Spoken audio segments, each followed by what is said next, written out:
Adam Smith, the pin factory secret behind everything you buy today. Quick question before we start. When you hear the phrase invisible hand, what comes to mind? Selfishness is good, greed works out fine for everyone, something like that. That is what most people think it means, and it is almost the opposite of what the man who coined it actually believed. Which is exactly why we need to talk about Adam Smith properly. Not the bumper sticker version. The actual 18th century Scottish professor who spent most of his career writing about sympathy before he ever wrote about markets.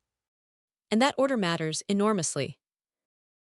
Smith published a book called The Theory of Moral Sentiments in 1759, 17 years before The Wealth of Nations.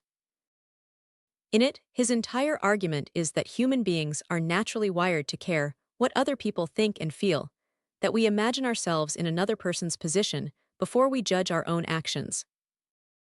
He calls this sympathy, and he treats it as the actual glue holding society together.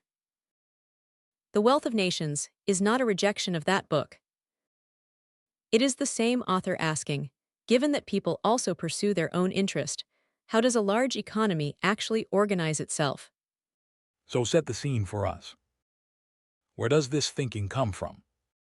Smith was part of the Scottish Enlightenment, this remarkable, tightly knit circle of thinkers working out of Edinburgh and Glasgow in the middle of the 1700s, arguing in taverns and university halls about human nature, trade, and government, at a moment when Scotland itself was transforming from a poor agricultural periphery into a genuine intellectual powerhouse.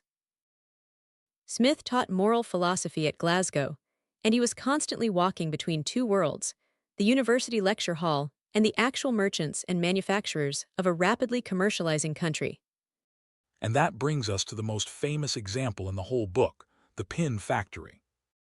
Right, and it is worth actually describing it, instead of just name-dropping it. Smith visits or describes secondhand a small pin manufacturer. One worker doing the entire job alone, drawing the wire, straightening it, cutting it, sharpening the point, attaching the head, might make a handful of pins in a day if he is lucky. But split that same job into about 18 distinct steps, with one worker doing each single step over and over, and that same small team can produce tens of thousands of pins in a day. Smith's point is not simply that specialization is efficient. His point is that this division of labor, multiplied across an entire economy, is the actual engine of national wealth, far more than gold in a vault or land under a crown. And this is where the invisible hand actually shows up, right? It shows up almost as an aside, one single use of the phrase in the entire Wealth of Nations, and it has been dragged completely out of context ever since. Smith's real point is narrower and more interesting than the caricature. A baker does not sell you bread out of love for humanity. He sells it because he wants to earn a living, and in pursuing that ordinary self-interest, within a system of open competition and reasonably fair rules, he ends up supplying something society genuinely needs. That coordination, nobody centrally planning who bakes what for whom, is what Smith calls being led by an invisible hand toward an outcome the baker never intended. Which sounds like a celebration of pure selfishness, if you stop reading right there. And that is exactly the problem, because Smith absolutely does not stop reading there. He was deeply suspicious of merchants and manufacturers as a class, and he says so in blunt language. He warns that people in the same trade rarely meet, even for merriment, without the conversation ending in some scheme to raise prices at the public's expense. Smith despised monopolies, government-granted trading privileges, and what we would now call crony capitalism, businesses cozying up to political power to rig the rules in their own favor. The invisible hand only works, in his own telling, inside a system of genuine competition. Remove the competition and you just get self-interest without the coordination, which is exploitation, not harmony. That gets lost constantly in how his name gets used today. Constantly, and it is worth being honest that Smith is not some flawless prophet either. He underestimated how badly extreme division of labor could dull a worker's mind over years of repeating one single motion, and he actually worried about that himself, late in The Wealth of Nations, arguing government needed to fund education specifically to counteract it. He also had very little to say about the enormous, brutal economic system of slavery still operating across the empire he was writing within, beyond a somewhat abstract argument that free labor tends to be more productive. So treat him the way serious historians do, as a genuinely original thinker with real blind spots, not a saint and not a villain.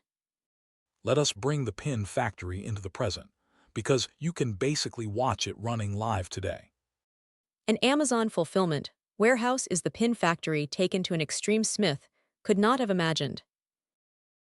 One worker scans items, another packs boxes, another routes them, robots move shelving, algorithms sequence the whole operation down to the second. It is division of labor pushed to a scale of millions of items a day, and it produces exactly the kind of abundance and low prices Smith predicted specialization would deliver. It also produces exactly the kind of repetitive, closely monitored labor he worried about, which is a very live debate today about warehouse working conditions and automation. Give us the everyday version too, something people can feel without needing an economics degree. Think about a serious restaurant kitchen. One brilliant home cook doing absolutely everything, chopping, sautéing, plating, expediting, can produce a wonderful meal for 4 people, slowly. A professional kitchen assigns stations, someone runs the grill, someone runs sauces, someone handles cold prep, someone expedites and calls out orders, and that same kitchen turns out 200 excellent meals in a single busy night. Nobody is smarter or working harder in the second kitchen. The structure itself is doing the work, exactly Smith's argument about pins. And there is an obvious current events angle here too, because globalization is basically a giant argument about whether Smith's logic still holds at the scale of entire nations. It absolutely is. For decades, the dominant policy logic in most wealthy economies followed Smith fairly closely. Let countries specialize in what they are relatively good at, trade freely, and total output rises. But the reshoring and friendshoring debates happening right now, companies and governments deliberately moving manufacturing back closer to home, even at higher cost, are a direct test of the limits of that logic. Efficiency is not the only value a country cares about. Supply chain security, national resilience, and the political cost of hollowed-out industrial regions all push back against pure Smithian specialization, and that tension is playing out in trade policy debates worldwide as we speak. There is also a smaller, more personal side of Smith worth mentioning, because it complicates the caricature even further. He never married, lived for years with his mother, and by most contemporary accounts was famously absent-minded, the kind of person who could apparently walk into a ditch while lost in thought about a theory of value. Friends described him as generous almost to a fault, quietly giving away large portions of his own income to causes he never publicized. It is a strange thing to hold in your head, alongside his reputation, as the founding theorist of self-interested market behavior, a man whose own daily habits leaned far more toward moral sentiments than toward cold calculation. So where does that leave Smith's legacy, honestly? Somewhere more interesting than either his fans or his critics usually admit. He was right that specialization and open exchange create staggering material abundance, more than almost anyone in his century imagined possible. He was right that self-interest, properly channeled through real competition, can produce cooperation nobody designed on purpose. And he was right, and often forgotten, that this only works when it rests on the same sympathy and fair dealing he wrote about first, and when it is not captured by monopolists rigging the game. Which is honestly the whole reason to actually read him, instead of just quoting him. Understanding markets, and understanding when markets quietly stop working the way they are supposed to. Both start with getting the invisible hand right instead of flattened into a slogan. And Smith did not build this out of thin air either.